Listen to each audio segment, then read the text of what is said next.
Hi guys, I am Charles Jester Pedrosa. I'm about to tackle about life of Lu Tan. Lu Tan was born in July 1793 at Amoy, Fujian Province, China.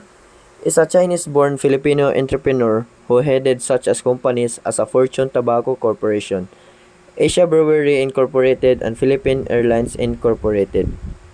Tan was the eldest of 8 children. He studied chemical engineering at Far Eastern University in Manila. In one of his early jobs, he worked as a janitor in a cigarette factory before his promotion of tobacco cook regulating the product mix. In 1966, Tan started his own tobacco company, Fortune Tobacco Corporation. Tan and Ferdinand Marcos reportedly met in the early 1960s when Marcos was a senator, and their friendship strengthened after Marcos, who had served 7 years as a president of the Philippines, declared martial law in 1972. Tan served as a catalyst for what would become three of the country's largest businesses.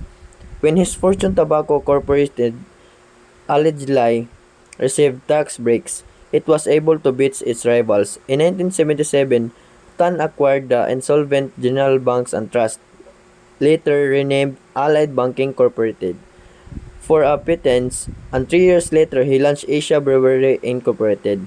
When Marcos resigned a measure prohibiting the establishment of new beer companies. After the fall of Marcos in 1986, the administration of Corazon Aquino 1986 to 1982 and Fidel Ramos in 1992 to 1988 tried to prove that Tan's companies had been secretly owned by Marcos and therefore should be confiscated. In addition, it was alleged that Tan has not been duly assessed in his fair share of taxes in his holdings.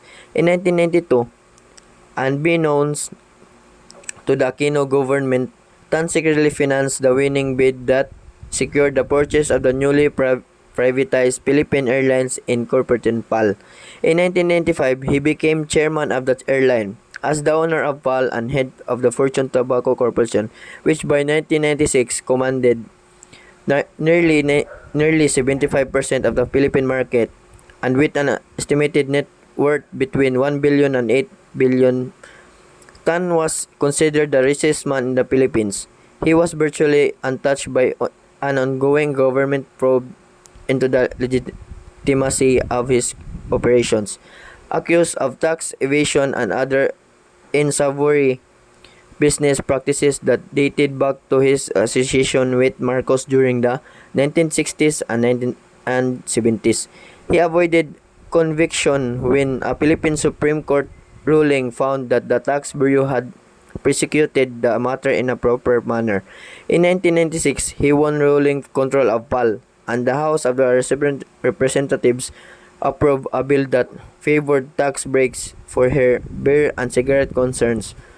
In 2007, the Supreme Court upheld the decision that voided the state's order of sequestration of dance companies. That's all.